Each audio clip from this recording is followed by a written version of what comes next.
Halo, assalamualaikum. Selamat pagi teman-teman.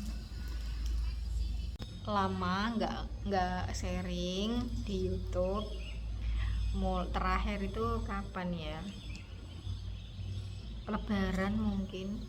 Jadi sudah berapa bulan yang lalu. Bingung juga mau sharing apa. Belum nemu pembahasan, belum nemu bahan buat ini ada pengganggu, belum nemu bahan buat sharing.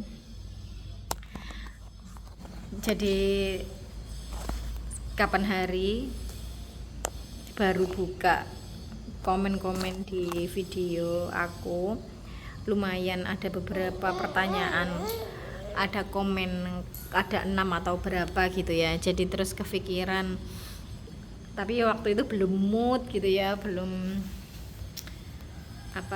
bisa bikin video karena kondisi sedang bukan sibuk sebenarnya ya, malah banyak nganggurnya karena toko pasarnya lagi sepi, terus banyak tagihan. Jadi kayak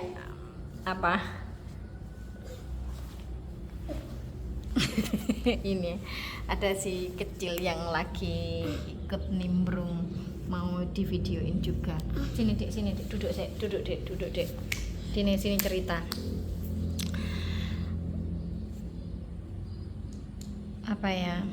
Mau sharing ini, jangan sampai kejadian sama temen-temen yang mau buka toko bangunan.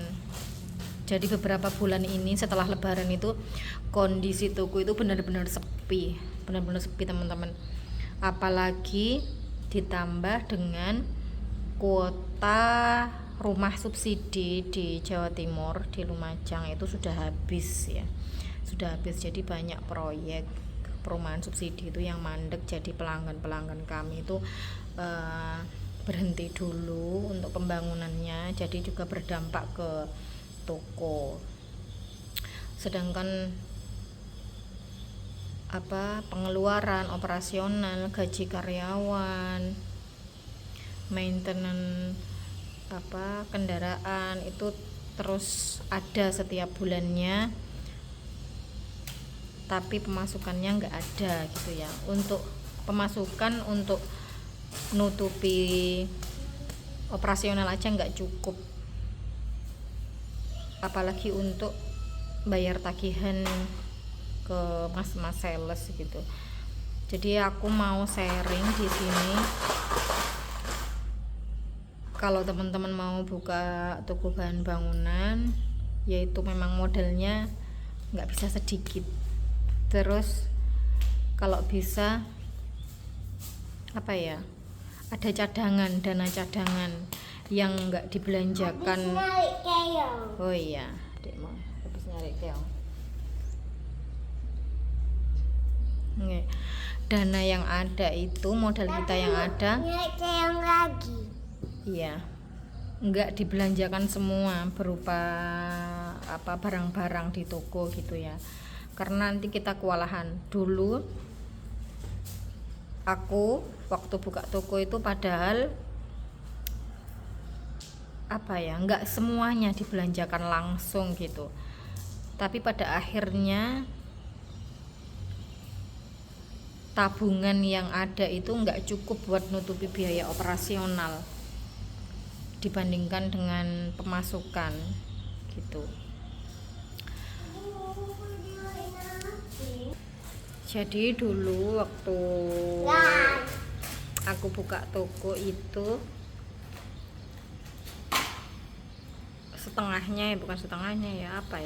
nekat gitu ya, karena dengan modal segitu kita berani buka toko untuk belanja. Itu padahal tokonya sudah ada, kendaraan sudah ada, nggak masuk ke modal awal itu ya. Itu udah ada. Itu masih kurang, nggak bisa ya buat cadangan buat nutup itu. Katakanlah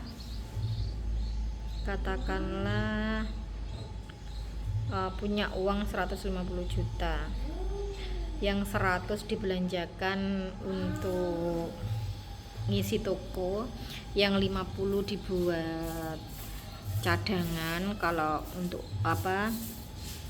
dana talangan nalangi buat bayar sales, buat operasional. Itu menurut aku kurang. Dulu aku sama suami itu pernah ngitung untuk nggak rugi itu minimal satu bulannya itu, satu hari per harinya itu pendapatannya itu 5 juta. 5 juta itu untuk ada dua karyawan, yang satu karyawan itu gajinya sekitar 2 juta gitu. 5 juta itu ngepres untuk biaya untuk menutup biaya operasional toko. Pertama-tama lumayan rame waktu itu, ada perumahan yang belanja itu lumayan banyak setiap harinya di toko, tapi itu bertahan cuman 1 tahun karena habis itu proyeknya mandek, terus kita belum dapat proyek lagi, jadi nggak ada pemasukan yang sesuai yang kita harapkan, yang bisa untuk menutup biaya operasional gitu, minimal biaya operasional gitu ya. Jadi hitungannya itu masih rugi. Ini di toko saya itu masih rugi, sangat rugi. Kemarin itu rundingan sama suami, gimana caranya, lanjut. Semalam itu rundingan sama suami gimana caranya toko ini bisa dipertahankan atau enggak gitu ya. Sedangkan untuk nutup sales itu, mas-mas sales dan ngisi barang lagi itu paling enggak kita butuh 100 juta. 100 juta banyak ya, sedangkan kita 100 juta dapat dari mana? Ada yang tanya juga,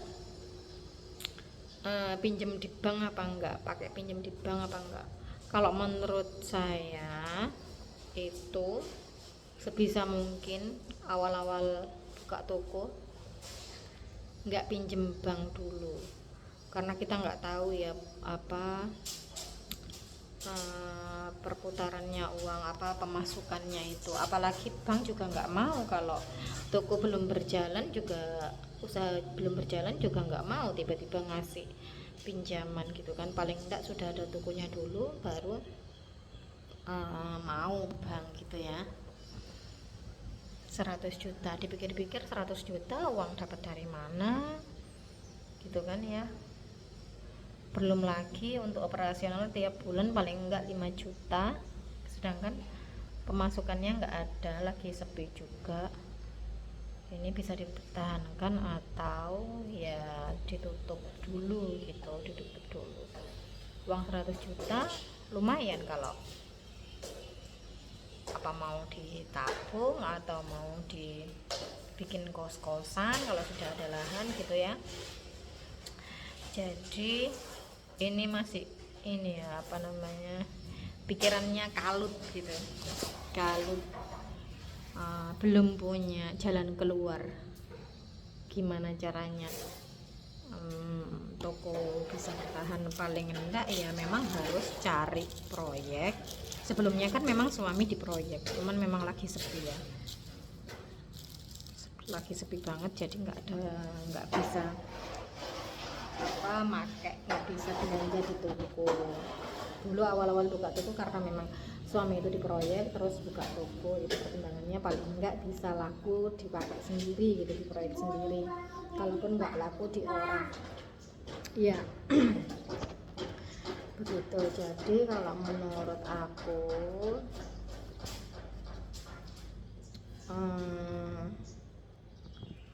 yang mau buka toko bahan bangunan, kalau modalnya pas-pasan itu dipikirkan lagi, atau bisa jadi dibikin toko bangunan non material seperti yang saya sampaikan di video sebelumnya, itu yang barang-barang kecil aja, misalkan untuk peralatan tukangnya,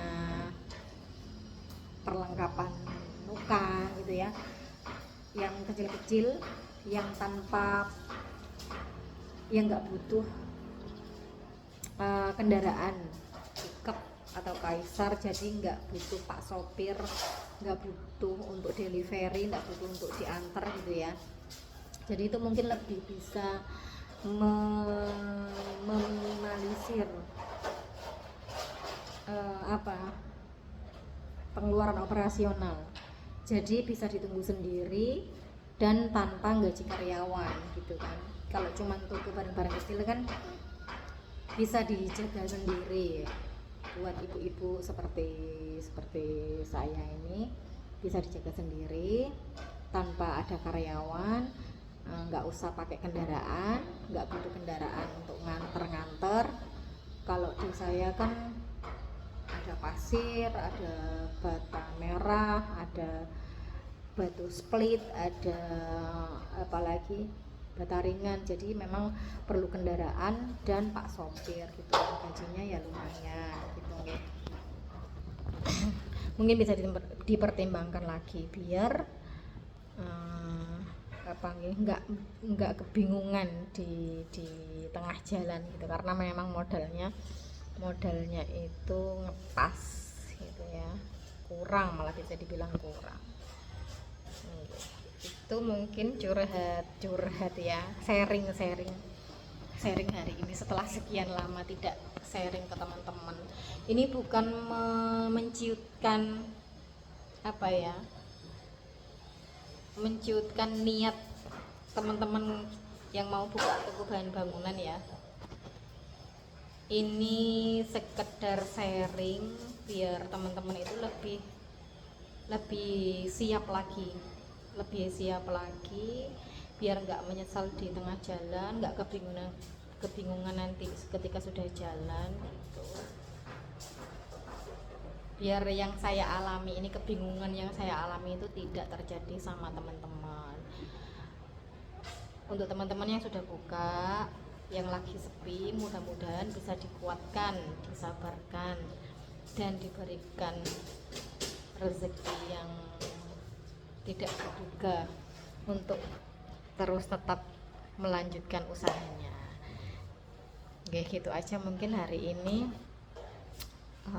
Mudah-mudahan bisa terus berbagi cerita pengalaman. Wassalamualaikum warahmatullahi wabarakatuh.